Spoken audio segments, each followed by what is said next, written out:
luôn các bạn, có cục pin nè, rồi có 4 cái con tắc kê luôn.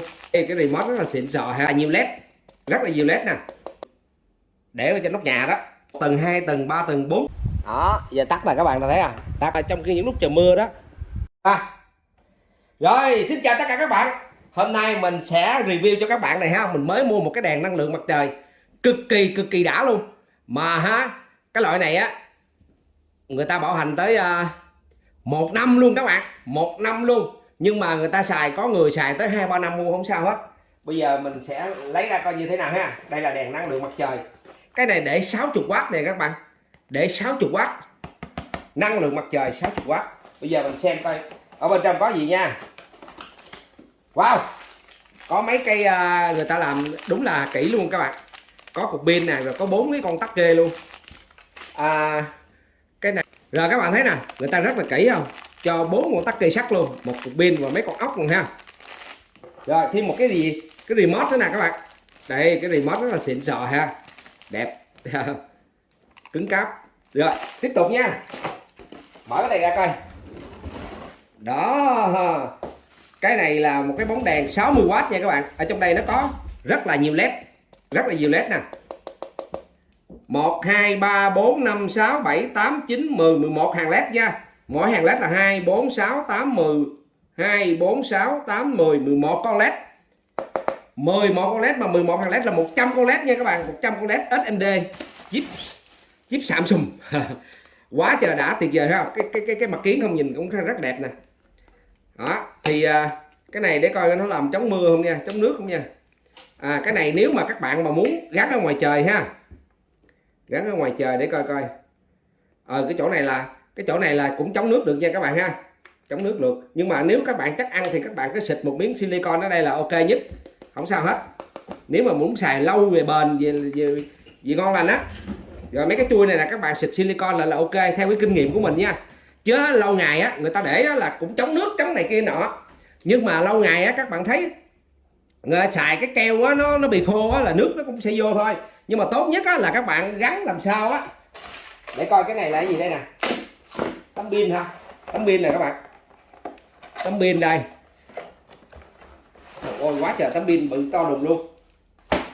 Đó thì các bạn gắn làm sao á mà nó bền nhất luôn á là các bạn gắn ở dưới này nè. Gắn dưới này nè. Còn mấy các bạn đem này vô nhà xài luôn. Còn cái tấm pin này để ngoài đường, để ở trên nóc nhà đó, thì người ta cho mình là 5 mét dây ha các bạn ha, 5 mét dây. Rồi bây giờ mình bắt vô coi sao nha. Một cái đèn không á, thì để coi nó sáng hay không, mình sẽ khui ra nha.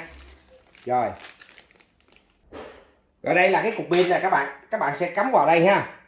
Khi mà các bạn cắm thì nó sẽ có một cái chấu âm dương nè, mình cắm vô rồi mình dặn nút này lại.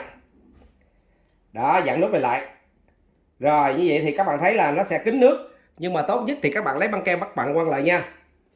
Rồi cái đèn của chúng ta sẽ bắt như thế này nè các bạn, dặn 2 con ốc này lên. Ốc là bằng inox luôn nha các bạn, ốc inox luôn, rất là tuyệt vời.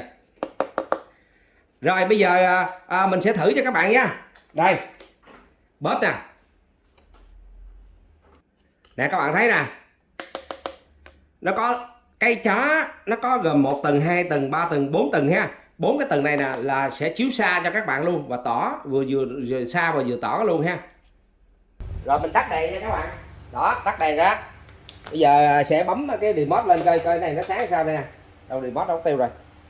Rồi mình điều khiển cái remote nha các bạn. Đó, chỉ bấm remote nha. Rồi mình coi cái độ sáng đó nè. Wow, sáng ghê chưa. Rồi mở lên. Đó, giờ tắt rồi các bạn thấy à, tắt đó, sáng đây không. Đó, tắt tới hù luôn rồi ha. Rồi mở lên nè. Đó, thấy chưa. Rồi mình có thể tăng giảm độ sáng nha các bạn, tăng giảm độ sáng nha nè. Đó, tăng giảm độ sáng để mà tiết kiệm pin trong khi những lúc trời mưa đó. Nút on off này ha. Rồi nút auto này các bạn có thể bấm 3 giờ nó tắt nè, hẹn giờ này các bạn thấy không, hẹn giờ tắt nè. Rồi các bạn có thể bấm ô tô cũng được đấy ha, ô tô. Rồi các bạn thấy không, quá trời rõ luôn ha. Đó, tắt nè, mở nè, tắt nè, mở nè. Và người ta có thể gắn bản hiệu, gắn bản hiệu rất tuyệt vời nha các bạn. Rồi giá cho các bạn luôn nè, các bạn alo nha. giá chỉ có 560k nha các bạn. Bảo hành 1 năm. Bảo hành 1 năm luôn, 560k. Các bạn hãy bấm vào số điện thoại ở bên trên màn hình nha, để mua với cái giá 560k thôi, là bán cho cái giá của bạn hữu nghị luôn. Ưu tiên cho 20 cái sản phẩm đầu tiên bán 560k nha các bạn. Còn sau đó là các bạn tính tiền ship các bạn nha. 560k không có tính tiền ship các bạn. Nhưng mà mình bán 20 sản phẩm thôi. Ai mà bấm vô đầu tiên để gọi điện thoại để mua được thì mình bán được là 560k. Còn nếu không thì các bạn mua 590k nha, là tiền ship 30.000 nữa đấy, đến 50.000 tùy theo cái nơi của bạn ở nha. Ok, xin chào, hẹn lại các bạn video sau. Nhớ đăng ký follow kênh để mình review nhiều cái nữa nha các bạn ha.